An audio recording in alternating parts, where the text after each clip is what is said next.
to say hello to GC. Wow. He didn't show up. He didn't show up to work. Instead, he decided to go support something called college football.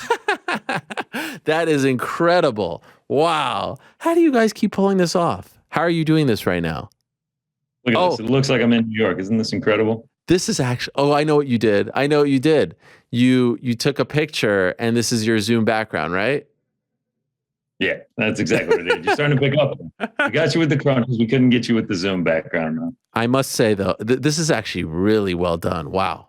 Respect. You guys, Tucker, you're the man. Thank you for this. You guys really got me with the, it's like I found out that everything was fake. Pro wrestling was fake. Santa Claus was fake. The Easter Bunny was fake. I mean, you didn't really cook them. It wasn't even your air. Everything. The crunches. I cooked them. I just microwaved them. Yeah. You were thinking about buying an air fryer mid-show before we ruined everything for you. Just off of the crunches alone, I was like, if anything is ever going to be that crunchy, I need to be a part of it. I need to actually partake in this. So, well done. We really need to get a sponsorship then, because we're selling it well. Yeah, no, you killed it. So you're in Indianapolis. You landed safely, I presume? Yep, landed safely this morning. Checked into the hotel. Got the whole fighter treatment here on the MMA Hour. I got to talk to Joe. I get to see what they see when they log onto the Zoom. It's a whole different atmosphere. It's a little, it makes me a little anxious. The internet started cutting out a little bit. You're kind of waiting on pins and needles to get called in. So, I gain more respect for the fighters that join, every show. I told them to call you early and then to tag you in late, just to, build up the suspense. Really let it simmer on sitting everything. I saw the whole first 10 minutes, so I'm all caught up on all the news. A lot of news. And perhaps some of this news will tie in to what we're doing today, because, of course, no event this past weekend of note, but it is the beginning of the year, so it seemed like a good time to, as they say in the betting world, place a couple of futures. Is it called futures? Exactly that, yeah. Place a couple of futures. I think that's exactly what I said when I placed them. Wow. By the way, congratulations to you and everyone living in New York State. You can now partake in DraftKings in New York State. How about that? Yeah. Saturday at 9 a.m. Did you place a bet? Yeah. I actually placed a couple of these futures on DraftKings. Oh, okay, very smart. Sure. Which actually got me thinking how you've been placing the bets prior to all of this, but I guess we don't have to get into all of that. Yeah, we don't have to get in. I got a man down in the swamps in New Jersey that helps me out. All right. So what do you got? What are your futures? So for those that don't know, futures are what? So essentially it's, like if you were betting football or basketball, it's to win the title or to win a conference or to do something like that. It's something that is going to take a while to pay off. Hence the name future. It's something that's going to happen in the future. For this, all of these are prompted to be the champion at the end of 2022. So when December 31st, 2022 comes around, you've got gold around your waist. You are the champion at that time. So I will preface it with this. I didn't take any current champions. A lot of them are negative odds. All of these are plus money plays. I took one current champion, and that's only because of the odds that they got. So, I'm not taking any like Piotr Jan at minus 170, because at that point you could just bet him on every time he fought and you would make more than minus 170. So, right. I can kick it off here. Let's go. What do you got? All right, we'll start with the women's strawweight. I actually have three in this one, not putting, the same on each, but we'll start Rose Namajunas. This one is solely based off the odds at plus 275. She is the current champion. She holds the belt right now. She'll probably fight Esparza next. I know she lost to her 7 years ago, but she's 4-0 in rematches in her career. So say she does that April, May, June, somewhere around that time. At most, we're probably going to get one more fight for her. She hasn't fought more than twice in a year since 2014. So I figure if she can beat Carla, there's a good chance that she's probably going to be able to hold the belt to the end of 2022. And at plus 275 to see Rose either go 2-0 or 1-0, I like the odds at that one. Yeah. Sticking in strawweight. I like the graphics too, by the way. Shout out. I appreciate that. That was a lot of hard work on my end. Sticking in strawweight, Marina Rodriguez at plus 650. Another kind of odds play. I'll go, a little bit on that. She's on a 3-fight win streak. Carla next, but I think if she beats Yan Xiaonan in March, I think she'll be up next for the title. If she does get a title shot, which I think she will be able to in a fight that I think she's going to win, she's definitely not going to be plus 650. So I think it's... Wait, so you're picking two people? I'm actually picking three in this division. What? Well, that means you're hedging. Not really hedging. It's just the odds, and I'm betting a certain amount because of the odds, like plus 275, and I'm betting less on plus 650. And then the third person I'm betting on, I'm putting 0.05 units on because it's really just more of wishful thinking for the hell of it. Joanna Jędrzejczyk at plus 3,500. She would obviously have to fight to get this one, but say she does fight Jean. If she wins that, do you think she's going to get a title shot? Depends on who's the champion. You know, if Rose is still the champion, probably not.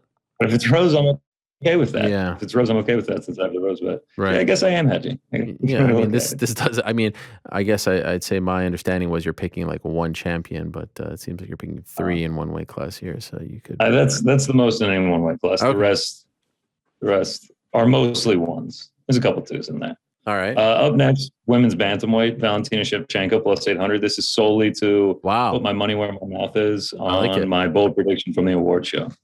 I like it a lot. Yeah, I really don't have anything. Yeah, I don't have anything else for you there. We could just let the Slack people quiet down over there if possible. Yeah, it's New York Rick telling me what? That you kick rock for my future so I can put in whatever I want. So he does make a valid point. Wow. Okay. He does make a valid point. I mean, it's just like, what's the point? I mean, hey, I'd like to predict that the Bills are going to win the Super Bowl, but also I'd like to also say that the Chiefs and the Bucks and the Packers are also going to win as well. Like, well, what's the prediction?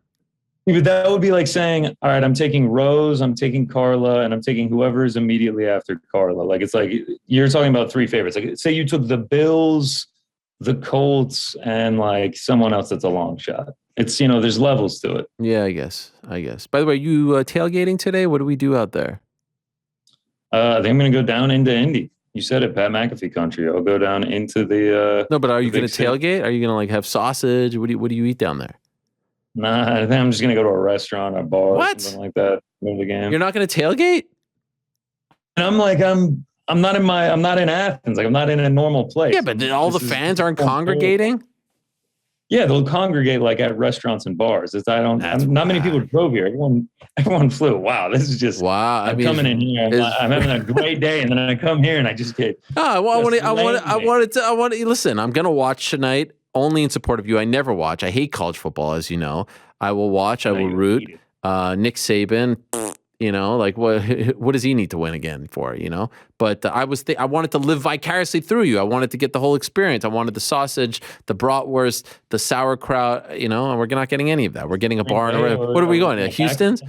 We going to TGI Fridays? What are we doing over there? Like, what is it? St. Elmo's? That's the big restaurant here in Indianapolis. If I'm being honest, the whole Indianapolis thing is a little underwhelming. Like, you should be at the Rose Bowl or AT&T Stadium, something like that. I wish we were there, but we are in Indianapolis, and we're going to make the most of it. When you land, it was all national championship stuff. You get your picture with the logo. They have a liaison just taking your picture, welcoming you to Indianapolis. They're making a whole show of it. It's great. Okay. Anyway, please continue. All right, men's flyweight. Yeah, another one that I have two picks in. Yeah, ASKAROV at plus 450. I think we have the potential to get 3 flyweight title fights in 2022 since this next one is happening in January.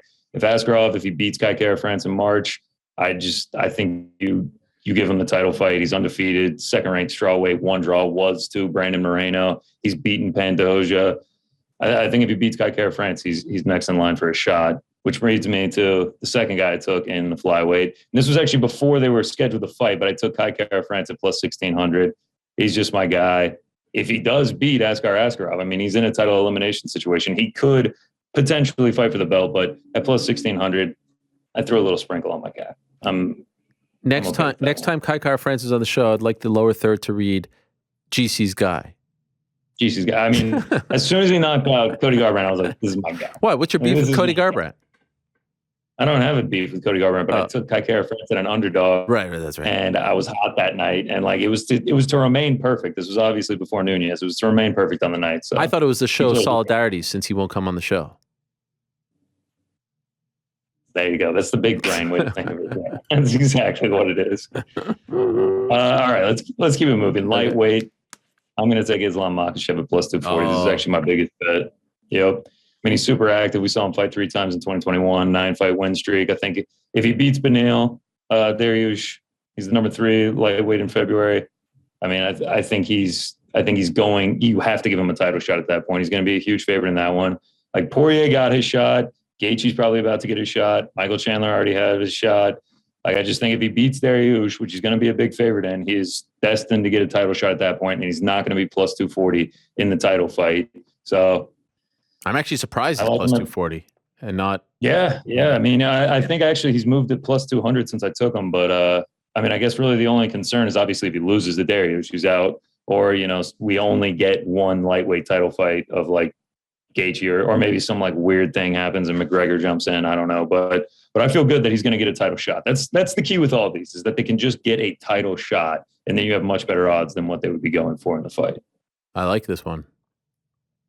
Yeah, that's my biggest bet. I put 1.5 units on that one. Everyone else is a little bit smaller. We'll keep it rolling welterweight. I'm going with Khamzat Chimaev plus 550. Plus 550? Wow. Plus 550. I mean, he's got to get through Usman. He's got to get the title shot. You got to remember, like, he might be a champion at some point, but this has to be by the end of 2022. Fair. Yeah, I mean, the hype train's rolling, and I want to be on board of it. I mean, if we could just get him a fight booked, I would feel a whole lot better. Like, if Gilbert Burns or like a Colby Covington, if that actually came through, like, I know people are talking about potentially Gilbert Burns in Brooklyn. Like, I would feel much better about it, because that means they're serious about moving him towards the title. Obviously, the biggest hurdle here, Kamaru Usman, or not being able to get a title shot in 2022. But if those happen, this would be a really fun bet to watch cash. So Khamzat Chimaev welterweight at the end of 2022. Not the craziest. I mean, big Gilbert Burns fight in the works. Beats him. Yeah, plus 550. Yeah. I mean, if he's in Brooklyn too, I'm going to have to go. He's coming to my city. Apparently you weren't listening to that first block. I said, don't put it in stone. Oh, I didn't say it was in stone, but yeah, I may have something. All right. Light heavyweight. We got a couple more here to go through. Light heavyweight. Yuri Prochazka. This is another one, the odds. Plus 275 on this one. I mean, I was kind of surprised by being at plus 275. He's going to be next for the title shot. Yeah.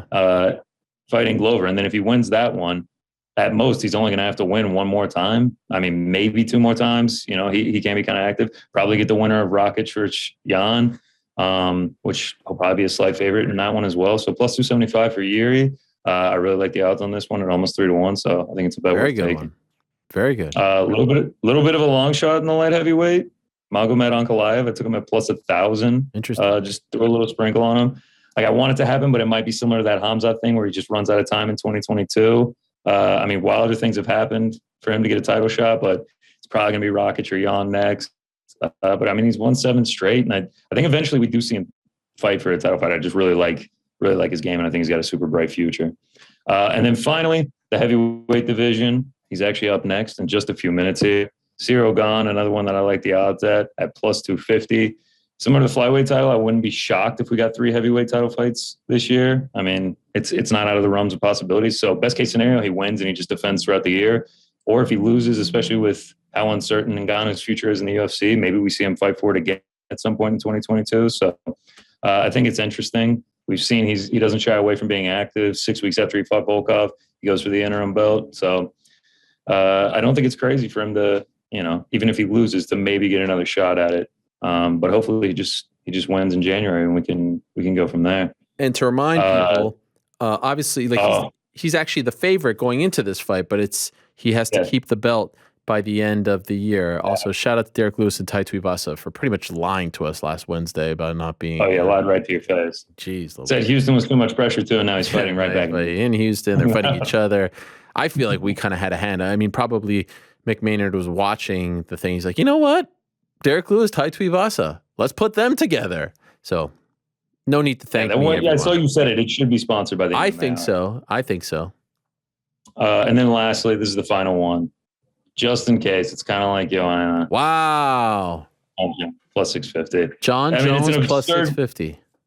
It's an absurd bet. It's not that crazy. You know, I mean, we have no idea what's going to happen with him, but at plus 650, if he does fight, you have to probably assume it will be for a title fight, or it'll be against the top tier of the heavyweight division. I mean, it's John Jones, however you feel about him, like he's the upper echelon. So, and if he does fight for a title, I can promise you he's not going to be plus 650. So I threw a tiny sprinkle on John Jones plus 650. It's not the worst. I mean, there's a very good chance he fights maybe by the end of the summer. I mean, this is the time to do it. If not now, when? By the way, if some crazy, chance he wins the light heavyweight title again, this doesn't count, right? It has to be heavyweight. Doesn't count. Nah. Yeah, it's got to be heavyweight. So yeah, we'll see. I mean, there were 12 of these. If 3 of them hit, I'd be pretty ecstatic, especially at the odds that we got. So we have to monitor this. Yeah, I mean that's not a great percentage. I mean, you're not going to get great percentages with futures, but we would probably get profit if we went 3-9. Actually, we would definitely get profit.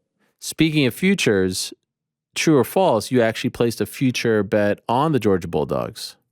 I believe we also have a graphic for that. Wow. On that one, we do have the Georgia Bulldogs. I didn't even know this. 6-1 plus 600. I mean, look at that ticket. August 2nd. I think you can see the date on there. Wow. Yeah, so we've been living and dying with this team. Hopefully they can get it done, man. This is big. I was very confident all week, and now that we're like here, the nerves are starting to hit. And they've never won before, right? 1980. Last time they won, my dad was in school, and my dad is like 65. Is your dad there with you? He's not. No. Would have been nice. Yeah, it's just me and people I went to college with. 1980 was the last time, but they played in the championship game before. Just one other time, and it was my senior year when I was there in 2017. Oh wow, interesting. Yeah, I got our hearts broken. Overtime loss to Alabama. And this is what, +6? Oh, +600. There it is. Okay. Now, why is it in red? That's Georgia red. Okay. Got to give it a little custom. Well, historically on the show, like the format is red is like the one. I don't know. I don't want to bring it up, but usually do green, red.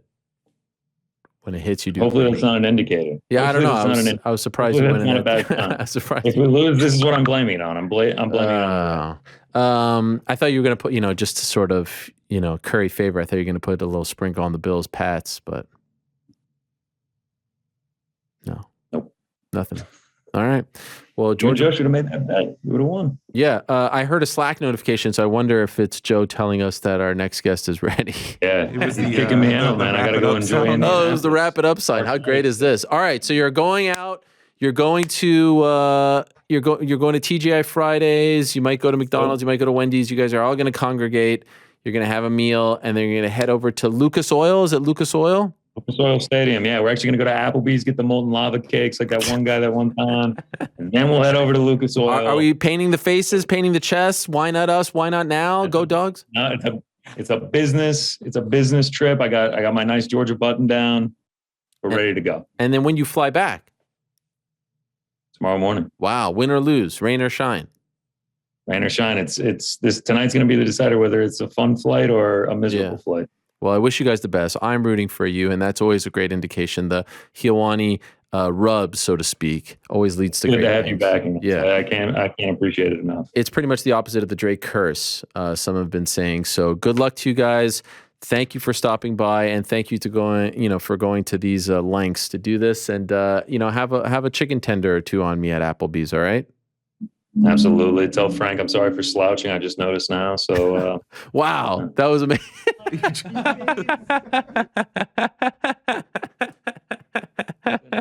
Disappointing. Now I really feel like the fighter. Oh my God. That was like Back to the Future. Oh, now he's back. Okay.